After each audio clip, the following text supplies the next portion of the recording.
அனைவருக்கும் வணக்கம். என் பேரு காங்கேயன் பசுபதி. ஷார்ட்டா வந்து கங்கான் புனைப்பெயர்ல எழுதிட்டு இருக்கேன். ஒரு எழுத்தாளர், சிறுகதை, கவிதைகள் எழுதுவேன். இப்ப நான் சொல்ல போற கதை வந்து அப்படியே ஆப்போசிட்டு. நம்ம இந்தியாவில் நடந்த ஒரு கதை. இது இந்த கதையோட லிங்க் யாருன்னு எக்ஸாக்ட் நேம் நான் சொல்றேன். ஏன்னா நான் வந்து எனக்கு வந்து கொஞ்சம் ஞாபகம் வந்து அந்த அளவுக்கு வச்சிருக்க மாட்டேன். எதையுமே படிக்கிறதோட சரி அப்படியே போயிட்டே இருக்கிற ஆளு. இந்த கதையாசிரியர் வந்து எம்.எஸ். கிருஷ்ணசாமி ஐயர். இது வந்து குடும்பத்தோட போன ஒரு கதை. இது வந்து 1922 வெளியான கதை. அப்ப நீங்க பாத்தீங்க, இந்த கதை எழுதுறவரு இதுக்கு முன்னாடி நடந்த ஒரு விஷயத்தினுடைய தாக்கத்திலேயோ வேற எதுலயோ எழுதியிருக்கலாம். அப்ப இது இன்னும் 1922 அதுக்கு முன்னாடி நடந்த கதையா இருக்கலாம், அதனுடைய ஈடுபாடா இருக்கலாம்னு நினைக்கிறேன் நான். கதையுடைய சுருக்கம் என்னன்னாக்கா,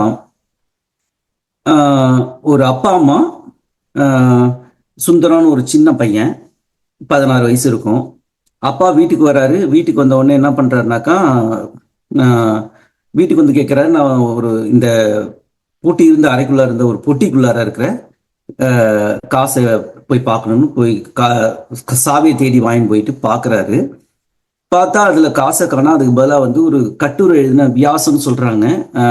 ஏன்னா அந்த காலத்துல யூஸ் பண்ண வார்த்தைகள், தமிழ் வார்த்தைகள் கொஞ்சம் டிஃப்ரெண்டா இருக்கு.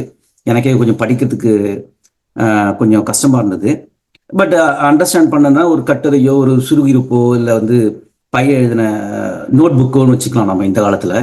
அவன் அந்த புத்தகம் இருக்குது, பணத்துக்கு பதிலாக அந்த புத்தகம் இருக்கிறதுனால அவங்க என்ன நினைக்கிறாங்கன்னா, இந்த பையன் எழுதின 16 வயசு பையன் எழுதின அவன் தான் வந்து அந்த புத்தகத்தை, அந்த காசை எடுத்துட்டு இந்த புத்தகத்தை வச்சிருக்கணும், வேற யாரும் அந்த ரூமுக்குள்ள போகல அப்படின்றதுனால அவன் மேல பழி வருது. அவன் வந்து அந்த காலத்துல பாத்தீங்கன்னா அப்பா அம்மாவை எதிர்த்து பேச முடியாது, ஆனா உண்மையும் சொல்லி ஆகணும் அப்படின்ற மாதிரி நான் எடுக்கலன்னு புலம்பிட்டு இருக்கிறான். ஆனா வந்து அவங்க அப்பாவும் திட்டுறாரு, அவங்க அம்மாவும் திட்டுறாங்க. இதுக்கிடையில வந்து ராஜம்னு ஒரு பொண்ணு சொல்றாங்க, சின்ன பொண்ணு அப்படின்னு சொல்றாங்க, வயசு சொல்ல கதையில. இவனுடைய மனைவி. அந்த பொண்ணு வந்து என்ன செய்யறதுன்னு தெரியாம முடிச்சுக்கிட்டு இருக்குது. இவன் வந்து அவங்க அப்பா ரொம்ப அம்மா திட்டுறதுனால அந்த காசு வந்து 500 ரூபாய் வந்து ஒரு இடத்துல இருந்து கடன் வாங்கி வந்திருப்பாரு. அந்த கடனுக்கான வட்டி தரணும். இதை வந்து வேற தொழிலையோ வேற எதுலையோ ஈடுபடுத்தணுன்றதுக்காக அந்த 500 ரூபாய் வாங்கி வந்திருப்பாரு. 500 ரூபாய் தான் அந்த கதையுடைய மூலகர்த்தாவே. 1922 அந்த 500 ரூபாயோட விலை நமக்கு தெரியும், ரொம்ப அதிகமான விலை அது. ஸோ ஒரு கட்டத்துல வந்து இவங்களுடைய திட்டுக்கள் அதெல்லாம் பொறுக்க முடியாம அந்த பையன் வந்து ஓடி போயிடுறான். அந்த பொண்ணு வீட்டுல இருக்குது, ஆனா ஒரு சின்ன பொண்ணு அது. இவனுடைய ஒய்ஃபு. ஆனா சொல்லிட்டு தான் போறான், இந்த மாதிரி வந்து என்னால இதுக்கு மேல இங்க இருக்க முடியாது, நான் வெளியே போறவனே. அந்த பொண்ணு வந்து எப்பயோ சேர்த்து வச்சிருந்த ஒரு ரூபாய் எடுத்து வந்து அந்த பையனுக்கிட்ட கொடுக்குது. அவன் வந்து அதை எடுத்துக்கிட்டு வெளியே ஓடி போயிடுறான். அதோட அந்த கதை நிக்குது. இப்ப இவரு வந்து அடுத்தது கொஞ்ச நாளுக்கு அப்புறம் வந்து ஒரு 2 வருஷத்துக்கு அப்புறம் பழையபடி ஒரு சீன் காட்டுறாங்க. என்னன்னாக்கா, ஒரு ஒரு விழா மாதிரி நடக்குது. அந்த விழாவுக்கு வந்து மறுநாள் ஏதோ பண்ணணும். சமைக்கிறதுக்கு இவங்ககிட்ட காசு இல்லை. இந்த 2 வருஷத்துல நடந்த கதையை என்ன சொல்றாங்கன்னா, அந்த 500 ரூபாய்க்கு வட்டி அதிகமாகி இருந்த நிலத்தை வித்து அதை அடைக்க வேண்டியது சுச்சுவேஷன் ஆச்சு. அதுக்கப்புறம் வீட்டுல எந்த பொருட்களும் இல்லை, எல்லாத்தையும் வித்து வித்து வித்து செலவழிக்க வேண்டியதா இருந்தது அப்படின்ற மாதிரி ஒரு சுருக்கத்தை கொடுக்குறாங்க.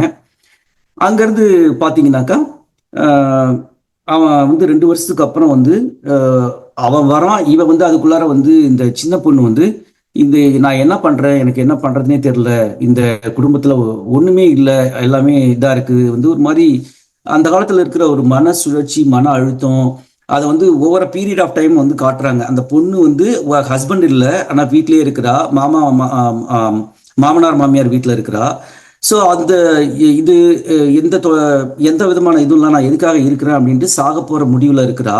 அதனால என்ன பண்றா, ஒரு பக்கத்துல இருக்கிற ஒரு ஒரு பாத்திரத்தையோ ஒரு இதையோ எடுத்து போட்டு தூக்கு கயிறு மாட்டுறதுக்காக போட்டு கீழே இது பண்ண போறா. அப்பதான் வந்து இவன் சுந்தரம் வரான். அவன் தான் அந்த பையன், 16 வயசு பையன், இப்ப 18 வயசு ஆயிடுச்சு. வரான். பார்த்துட்டு அவளை வந்து டக்குன்னு கீழே இறக்கி போட்டுட்டு, ஏன் இப்படி பண்ண அப்படின்னு, எனக்குன்னு யாருமே இல்லை, நான் எதுக்காக இருக்கணும் அப்படின்னு போறேன், இங்க காசும் இல்லை ஒன்றும் இல்லை, நாளைக்கு ஒரு விழா நடக்குது, அதுக்கு வந்து இல்லாம இப்படி கஷ்டப்படுறோம் அப்படின்றாங்க.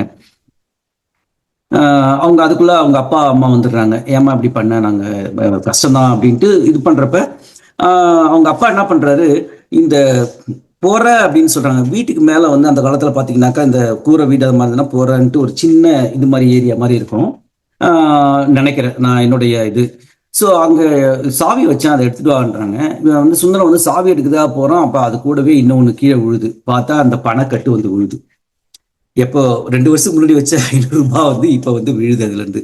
அவன் வந்து விழத்த அவங்க அப்பா, ஏன்னா எல்லாரும் பக்கத்துலேயே இருக்கிற மாதிரி ஒரு சுச்சுவேஷனை பார்க்குறாங்க. அப்போ எடுத்து பார்த்த உடனே அவங்க அப்பா தான் என்ன பண்ணியிருக்கிறாருன்னா, அந்த பணத்தை அவர் வந்து மேலே இருந்த, அதாவது மேலே சாவி வைக்கிறேன்னு நினச்சிட்டு சாவியை அங்கே வச்சுட்டு அவசரத்தில் வந்து பொட்டியில வந்து இவனுடைய கட்டுரையை வச்சுட்டு பணத்தை வந்து மேலே வச்சுட்டு இருக்கிறாரு. 2 வருஷமா அந்த பணத்தை கண்டுபிடிக்க முடியாம அந்த இதுல இருந்ததை இது பண்ணாம ஒரு மன சுழற்சி, மன அழுத்தம், அது ரிலேட்டட் விஷயத்த வந்து அழகா வந்து அந்த கதையில விவரிச்சிருக்கிறாங்க.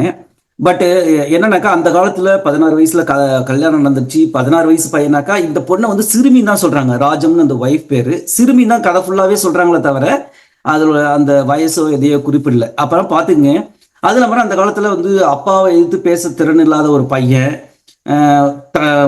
அதாவது தன்னுடைய மனைவிக்காக எதையும் பண்ண முடியாத ஒரு பையன், அந்த மாதிரி ஒரு கால சூழ்நிலை, படிக்காத ஒரு படிக்கணும், அதுக்கப்புறம் போயிட்டு எங்கேயோ படிச்சுட்டே வர்றான், அந்த மாதிரி ஒரு சுச்சுவேஷன் இருக்கிற கதையை பார்க்குறப்ப ரொம்ப வந்து இந்தியா எந்த அளவுக்கு இருந்திருக்குது அப்போ, ஆனா இப்போ எந்த அளவுக்கு நம்ம முன்னேறி இருக்கோம். எல்லாரும் இன்ஜினியரா இருக்காங்க, டாக்டரா இருக்கிறாங்க.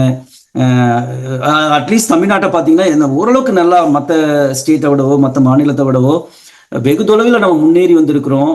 இந்த பசி பட்னின்ற ஒரு சின்ன விஷயம் எவ்வளோ பெரிய, அதாவது அந்த கதையில பார்த்தீங்கன்னா பசி பட்னியோட எப்படி இருக்கிறாங்க அப்படின்றதுலாம் வரும். ஸோ அதெல்லாம் கடந்து வர்றப்ப பார்த்தீங்கன்னா இது வந்து ஒரு பெரிய ஒரு சின்ன விஷயம் தான், ஒரு சின்ன கதை. ஆனால் வந்து அந்த காலத்தில் நடந்ததுனால அது எப்படி இருந்தது, எப்படி கஷ்டப்பட்டாங்கன்றது வந்து நமக்கு எடுத்துரைக்குதுன்னு வச்சுக்கலாம். அதுதான் என்னுடைய வெளிப்பாடு. நன்றி.